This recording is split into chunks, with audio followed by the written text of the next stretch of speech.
အားလုံးပဲမင်္ဂလာပါကျွန်တော်ဒီကတော့ grade 9သင်ချ2အခန်း1လေ့ကျင့်ခန်း1.1ရဲ့နံပါတ်4ပုဒ်စာကိုရှင်းပြမှာဖြစ်ပါတယ်အဲ့တော့သူ့မှာပုံတစ်ပုံပေးထားပါတယ်ဒီပုံကြီးတစ်ပုံပေးထားတယ်ပုံကြီးတစ်ပုံပေးပြီးတော့ဒီပေးချက်တွေပေးထားပါတယ်ပြခိုင်းတဲ့ချက်က3ချက်ရှိပါတယ်အရင်ဆုံးဒီမှာနံပါတ်ကကြီးကိုပဲရေးထားပါတယ်ခါခွေးရဲ့ကငယ်ကိုတွက်ရင်းနဲ့မှာရေးပေးပါဒါဆိုရင်သူ့ရဲ့ပုဒ်စာမှာဒီပုံကြီးတစ်ပုံပေးထားပါတယ်ပုံကဘာလဲဆိုတော့ဒီမှာစတုကံပုံတစ်ပုံပေးထားတယ်အဲ့ဒီစတုကံမှာစတုကံ A B C D ဆိုပြီးတော့စတုကံ A B C ပေးထားတယ်အဲ့ဒီစတုကံ A B C D မှာအလယ်မှတ်ဒါလေးက E F G H E F G H တို့က D A B B C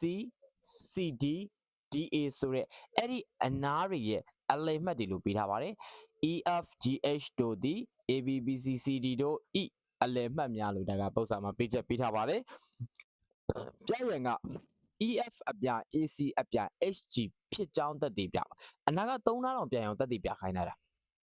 အဲ့တော့ EF ဒီအနာရဲ့ AC ရဲ့ဒီအနာရဲ့ဒီအနာ3နာအဲ့တော့ပုံလေးထဲမှာတော့ကျွန်တော်ဆွဲထားတာတိတ်တော့မပြိုင်ပါဘူးဒီနာအဲ့ဒီအနာရဲ့ဒီတောင်းပြက်မြင်ဒီအနာရဲ့ဒီအနာရဲ့3နာပြန်ကြောင်းသက်သေပြပါအဲ့တော့ရုပ်တရက်ကြည့်ရှုပ်ပါဒါပေမဲ့ရှုပ်စရာမလိုပါဘူးသူနဲ့ကိုအရင်ပြလိုက်ပြန်အောင်ပြီးရင်သူနဲ့ကိုပြလိုက်ဒါဆိုရင်သူနဲ့လည်းပြိုင်မယ်သူနဲ့လည်းပြိုင်မယ်ဆိုဒီကောင်နဲ့ဒီကောင်တွေကအော်တိုပြိုင်ဒီတစ်စုံရင်ပြဒီတစ်စုံရင်ပြအဲ့တော့ဒီတစ်စုံနဲ့ဒီစုံတကယ်လို့ပြိုင်သွားပြီဆိုရင်ဒီအနာနဲ့ဒီနာကအော်တိုပြိုင်မယ်အဲ့တော့အရင်ဆုံးပေးချက်ကနေစပြီးတော့တွက်ပါမယ်ပေးချက်က EFJ တို့ဒီ ABBCDDA တို့၏အလယ်မှတ်များအလယ်မှတ်ဖြစ်တဲ့အတွက်ကြောင့်ဒီမှာ A E ညီမြချင်း E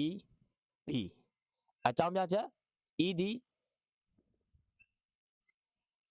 ABE အလယ်မှတ်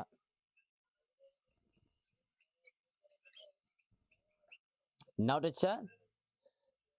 BC မှာဆိုရင် BF ညီမြချင်း FC အကြောင်းပြချက် FD BCE အလယ်မှတ်နောက်တစ်ချက် G CG ညီမြချင်း GD CG ညီမြချင်း GD အကြောင်းပြချက်က GD CD ရဲ့အလယ်မှတ်နောက်တစ်ချက် H ကကြတော့ AH ညီမြချင်း HD အကြောင်းပြချက် HD ADE အလယ်မှတ်ဒါသည်သူပြီးတဲ့ပေးချက်ကိုသုံးလိုက်ခြင်းဖြစ်ပါတယ်ဒါဆိုရင်အဲ့လိုနားတွေရပြီအဲ့လိုနားတွေရပြီဆိုရင်ကျွန်တော်တို့စပြရမယ့်အချက်က EF အပြိုင် AC အပြိုင် HG ဖြစ်ကြောင်းနဲ့ဒါဆိုရင်ပုံမှန်အဲ့ဒီအနားတွေကိုရှာမယ် EF ဒီအနာ AC ကဒီအနာ HG ကဒီလားအဲ့တော့အဲ့ဒီအနာ၃နားစလုံးတစ်ချိန်နဲ့ပြန်အောင်ပြလို့မရအောင်ဒါဆိုရင်ရင်ဆုံးပါပြမယ်ဆိုတော့ EF နဲ့ AC နဲ့ EF နဲ့ AC နဲ့အဲ့တော့ EF နဲ့ AC နဲ့ပြန်အောင်ပြဖို့ဆိုရင် EF နဲ့ AC နဲ့ပါတဲ့ပုံတွေကိုတက်ခွဲဆွဲမယ်ဒီတစ်ပိုင်းပေါ့D ABC ဒီတစ်ပိုင်းအဲ့ဒီတစ်ပိုင်းလေးကိုခွဲပြီးဆွဲထုတ်လိုက်မယ်ဒီပုံလေးရဒါပေမဲ့ရပြီဆိုရင်သူကဒီအနားနဲ့နောက်ပြန်အောင်ပြခိုင်းတာ EF နဲ့ AC နဲ့ပြန်အောင်ပြခိုင်းတာဒါဆိုရင်အဲ့ဒီနားနားပြိုင်မှုဆိုရင်ဒီဘေးကအနားချိုးတွေညီဖို့လိုတယ်ဘေးကအနားချိုးတွေညီဖို့လိုတယ်ဒါဆိုရင်ဘေးကအနားချိုးတွေညီမညီတစ်ချက်ကြည့်အောင်ဒီဘေးကအနားချိုးတွေကဒီကနေစကောက်မယ်ဆိုရင် BE EA BE နဲ့ EA ကတူထားပြီးသားပေးချက်မှာတူထားပြီးသားဒီနားနဲ့ဒီနားနဲ့တူတယ်အချိုးချရင်တစ်ရမယ်ဒီနားနဲ့ဒီနားနဲ့တူတယ်အချိုးချရင်တစ်ရသွားမယ်ဒါဆိုရင်ဒီနားချိုးတွေညီလားမညီလားတစ်ချက်ကြည့်အောင်ဒီနားခေါ်မယ်ဆိုရင် AEEB ဒီကခေါ်မယ်ဆိုရင် CFB AEEB AE နဲ့ EB ကတူတယ် AE နဲ့ EB ကတူထားတဲ့အတွက်အချိုးချရင်တစ်ရမယ်နောက်တစ်ခုဒီဘက်ကခေါ်မယ်ဆိုရင် BF နဲ့ FC BF နဲ့ FC ကလည်းဒီမှာပေးချက်မှာတူထားပြီးသားတူတာတွေကိုအချိုးချရင်တစ်ဒီအနားချိုးနှစ်ချိုးကိုအချိုးချရင်လည်းတစ်ဒီအနားချိုးနှစ်ချိုးကိုလည်းအချိုးချရင်တစ်ရပါတယ်နော်ဒီအနားချိုးနှစ်ချိုးကိုအချိုးချရင်တစ်ဒီအနားချိုးနှစ်ချိုးကိုအချိုးချရင်တစ်အဲ့တော့အဲ့နှစ်ခုကတူနေတယ်တူနေတဲ့အတွက်ကြောင့် A E by EB AE by EB ညီများကြီးဒီကခေါ်ရတဲ့ဒီကစခေါ်လိုက်ပါ CF by FB CF by FV အနာချိုးညီတယ်ဒီအနာချိုးညီတဲ့ဒီအလေကတို့ကြောင့်သူပြခိုင်းတဲ့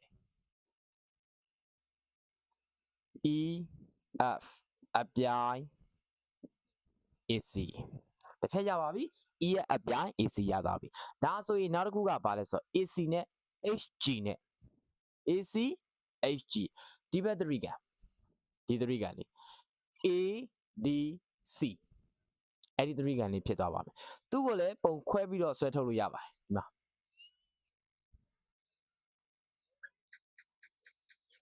ဒီနားမှာ A ရှိမယ်ဒီမှာ C ရှိမယ်ဒီမှာ D ရှိမယ်ဒီနားမှာအမှတ်တမဲ့ဒီနားမှာအမှတ်တမဲ့ Okay ဒီမှာ H ဒီမှာ G အဲ့လိုမျိုးပုံလေးဆွဲထုတ်လိုက်သူကကြတော့ AC နဲ့ HG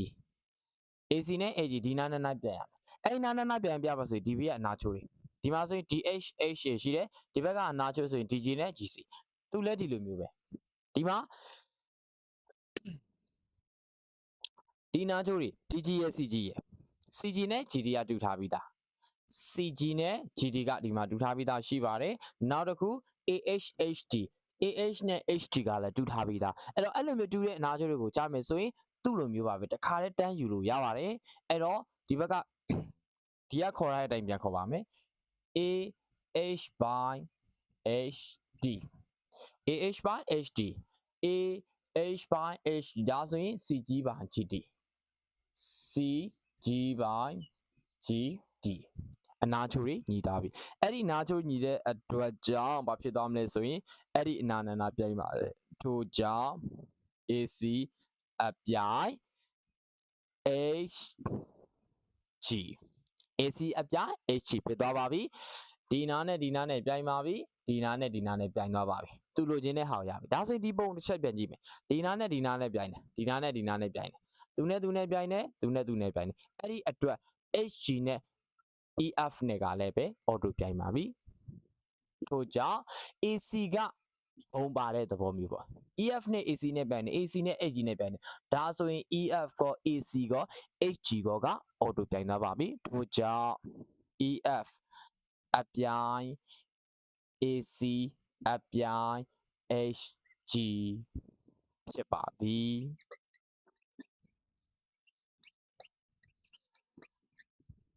ဒါကကြတော့သူဒီပု္ပ္ပစာရဲ့ပြခိုင်းတဲ့နံပါတ်ကကြီးအချက်လေးဖြစ်ပါတယ်ဒါဆိုရင်နံပါတ်ခါခွေးဆက်လေးကိုဆက်ကြည့်အောင်